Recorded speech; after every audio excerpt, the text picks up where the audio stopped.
Size really matter. First time where I chose to engage in the act of sex. I feel like my first boyfriend, what's the best way to shave my coochie? What was that? What did I say? Hi! What would I say like that? Hi! Hey guys, welcome back to the channel. If you're new here, hi, my name is Sofi, aka the Odditty. This is typically like my diary vlog series. Like I just do a bunch of like diary stuff. But in today's video, I asked you guys on Instagram to ask me questions that you are too afraid to ask your mom or your sister or aunties or whatever. Questions you're too afraid to ask the girlies in your life. And I'm gonna answer them because I'm the galley in your life.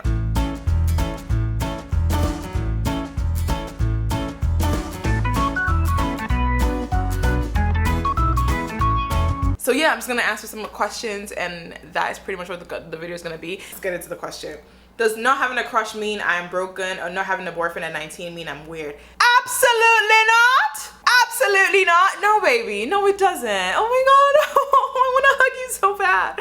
No, it does not mean you're broken. It does not mean something's wrong with you. It does not mean anything other than the fact that like, you just don't have a boyfriend. I didn't get, God will. I feel like my first boyfriend, like my first official relationship, I would say like, oh, someone asked me to be their girlfriend, was low-key when I was, yeah, when I was like 18, 19 and I was in college. But honestly, that relationship was like, it's not, I wouldn't even call it a stepping stone. It was just a relationship that existed. Like, I don't even think I was ready to be in a relationship. I don't think it counts. I think do what's best for you and just allow yourself not compare your journey to anybody else. Like, you don't need to have a boyfriend at a certain time. You don't need to be looking for a boyfriend. Just focus on you and like things just would happen. Like, I always like to tell people that I wish when I was growing up and I was trying to get into relationships, I was trying to like, when I met a guy who liked me, I wish I allowed myself to realize that when someone is coming into my life to be a partner in some capacity, I am one. The person is bringing their person and together we create a three. For usually when we're young like that and we're growing up, you're typically like, you don't know yourself yet, you're figuring yourself out. So you still present as like, you're figuring yourself, so like you're a half, like a 2/3. You're like a 2, you know what I mean? Like you're not fully a 1 yet, you're still trying to figure yourself out. And then whenever you bring someone who's also trying to figure themselves out, y'all are a hodgepodge of things and you mix yourself together and you become 1 instead of 3. And then you begin to lose yourself in those kind of relationships. I don't know if that analogy made sense, but that's how I've always thought about relationships. So it doesn't matter what age your friends are having boyfriends, all that matters is you pouring into yourself and focusing on you, and the boyfriends will come. And if they don't come, boys are nasty anyways, okay? These men out here, sorry, let me not go into the men is trash conversation. You didn't ask me that. But no, it's absolutely normal. You're not weird. I know friends who didn't have their first boyfriend till they're 24, they're 25, and they got married to the same person. I have friends who never waited till 30. I have friends who had boyfriends at 11. Everyone's path is different, and I feel like you just focus on you and your path will find you. It always does. Okay, baby? I love you. Okay. How painful is having sex for the first time?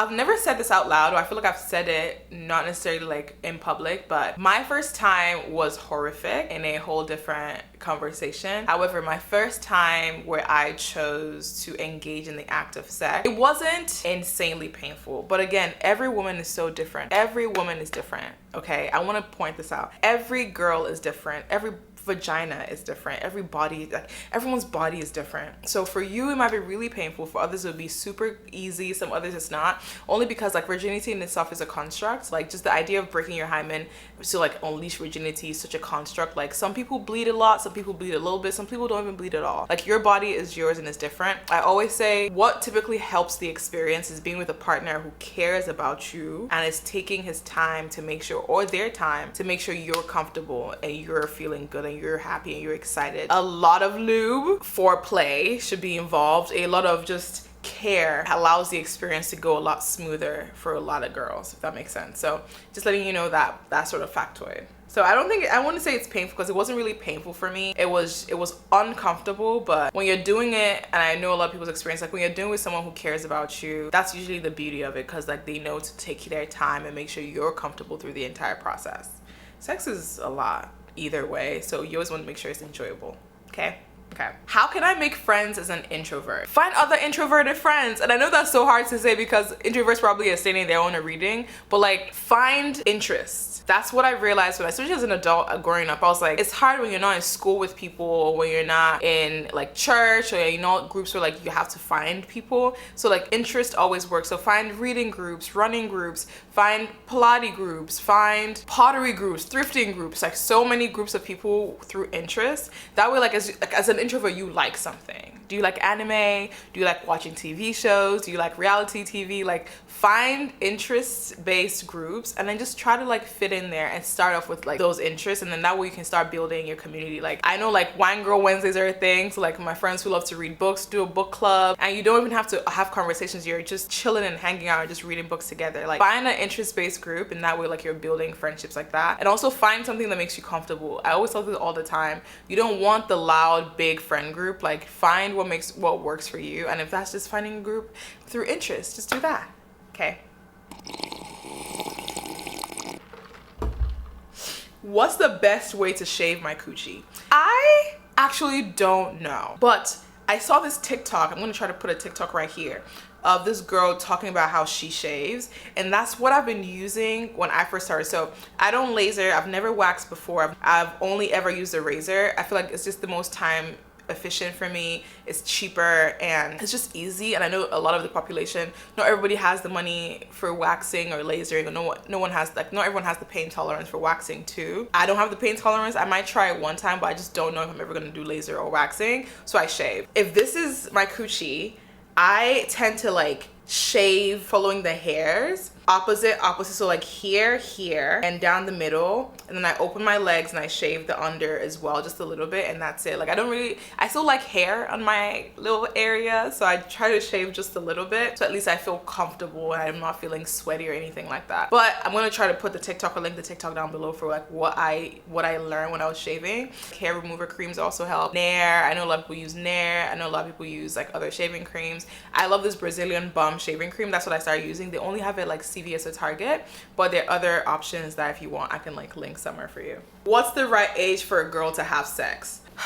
There is no right or wrong age for you to have sex. And I love all these questions of like sex, because I feel like that's what a lot of us can't talk to our siblings or our parents about. I would say there's no right age or wrong age to have sex. When you feel like you're ready and you are with someone who's not forcing you to do it, and you feel comfortable with the person and they're able to take care of you, and you understand the repercussions of sex. Let me tell you something. I think as a society, we brush aside how impactful sex is on a woman. And I feel like I'm not even gonna tell you like, no, like I love please, okay, been there, done it. And when I tell you, I wish I knew so much more and how much it would impact my body. I didn't know how to advocate for myself. I didn't know how to tell my partner like, oh, I don't like that, I don't like this. I felt shy, I felt uncomfortable. I was always like, oh, I don't want him to feel like he's not having a good time, I just want to please him. I was very much that person. And when I slowly started learning that it's my pleasure too, and also that if I'm having sex, that I can have children if you're not using a condom. STDs are a real thing. Am I ready for childbirth? Like there's so many things that go into just like having sex itself. I wish when I started that I knew the risks involved, right? Because I feel like that put into perspective who I was sharing my body with. Because I don't think you're, as a woman, you're giving your body to anybody, because you're also getting something from the guy. I think you're sharing your bodies, and I wish I was a lot more careful about who I was sharing my body with. Because another question is, what are your thoughts on using male gynecologists? I'm traumatized. First of all, I am so sorry you're traumatized. Why are you traumatized? What's going on there? I don't know. I feel like I don't mind. I've never been the kind of person who was like, oh, I'd rather have a female doctor rather than a male doctor. But I will say that whenever I was going through like some issues with birth control, finding someone who was empathetic to me and listened to my voice was important. And honestly both male and female gynecologists were horrible until I found the right one. So if you're not comfortable with a man like going down there just by your own personal preferences, then don't do it. Like just like, you know, select a female gynecologist. But if this is something about like the man like being very, you know, if he's taking advantage, please, like, that's not right and that's not good, and please open up and share that information with like the hospital or the clinic. If this is more so like personal preference, that's totally fine. Like, let them know you just rather have a female gynecologist, because honestly, women also probably would understand whatever you're going through better than some of the men would. Is it normal for your boyfriend to be very involved with your period? If you have a boyfriend who is very involved with your period, that's a boyfriend you should keep. And I know the bar is so low, but I know too many men who like don't like when you tell them that you're on your period, that shy away from the blood conversation, that I feel uncomfortable. Women bleed every month till we're 55, 60, when menopause kicks in, and even then we're still going through so many hormonal changes. My life is also my period. Our lives are controlled by our hormones based around childbirth, the thing that could kill you because you put a child in me. You better sit down and listen to me rant and rave about my period. You better bring my towel. You better bring the pad for me. You better insert the tampon when I need you to insert the tampon, okay? You get you a man who is comfortable, and if your man isn't, have those conversations about like feeling comfortable with talking about it. I feel like a lot of women also need to feel more comfortable talking about our periods. We bleed every month, you guys. Like, I don't understand the concept of hiding or not talking about your period. Do you know how exhausting that is? To shy away and say, oh, I don't want to tell them I'm on my period. I yell out on the streets. Do you know how exhausting it is to be on your period? You better cater to me. Anyways, so that's a good boyfriend. He gets a thumbs up for me. Does size really matter? I don't think size matters. I think how you use it matters. And I also think we tend to glamorize, is that the English word? We tend to glamorize size, especially with like corn and stuff in the media. Girls, vaginas are different. Your body is so different. Like, people's bodies are different. It is so uncomfortable having a big thing in there. Whoever said it wasn't is lying. They're lying. It's uncomfortable. Like, you have to have someone who knows how to use it to make you comfortable. Like, you've stories of putting the pillow under it to make sure your pelvic region is layered up so that way it's more comfortable to go in. There's so many things involved in making you comfortable. It's how they use it. So size definitely does not matter. Like, it might be small, it might be big. If the person is also using it and make you comfortable, then that's what you should be focused on. Is daily discharge normal? Like, I could never go without panty liners. Y'all, I just started using panty liners. I don't know if this is an age thing. I never used to have that much of a discharge until, this is like totally like a solo girl zone. Like, we're really getting into it today. I never used to have discharge until like 26. Like, I don't know, June 25 came around 2023 and I was like, boom, discharge away. Like, I have been discharging so much that I was like very like taken aback, but apparently with age, like, it tends to happen. I started using cotton panty liners and it changed my life. It is totally normal. Don't let anybody make you feel like discharge is not normal. Your vagina has to clean itself out. It has to, okay? There's a lot of things going up there. It needs to bring everything back out, right? So like, it's totally normal. If you're having a lot of discharge, if it's too much, definitely get it checked out with your gynecologist. But typical discharge is normal, depending on like whether it's sticky, fluid, all that stuff, then you want to check in with a gynecologist. But it's normal. I use panty liners now and I love it. Back on that question, someone asked, is it supposed to have a smell? Honestly, yes and no. Like, it shouldn't have a bad smell, but vaginas do smell. Like, they do. It's a bodily fluid, especially if you're having sex, if you're using toys, if you're doing different things. Like, having foreign objects in there will also offset the pH balance. It shouldn't smell bad. It just has a distinct smell. It wouldn't necessarily be a bad smell. It's just a smell. Like, people who say, oh, they want it to smell like roses and ice cream. Bro, no. But normal, it's like normal bodily fluid. It definitely smells, but it shouldn't smell bad. At what age do you let your mom or elder significant female know about your relationship? Whenever you're comfortable with bringing them into the relationship. I unfortunately didn't have a relationship with my mom enough to feel comfortable talking to her about like sex and relationships, and I feel like a lot of African kids, a lot of African young girls don't have those relationships. It's unfortunate. But I had a big auntie who like knew everything, and my brother, funny enough, like always knew when I was in a relationship or when I was like with someone. So I think it really just depends on what makes you comfortable. Always find a big sister. Find someone who you can talk to about things you're going through.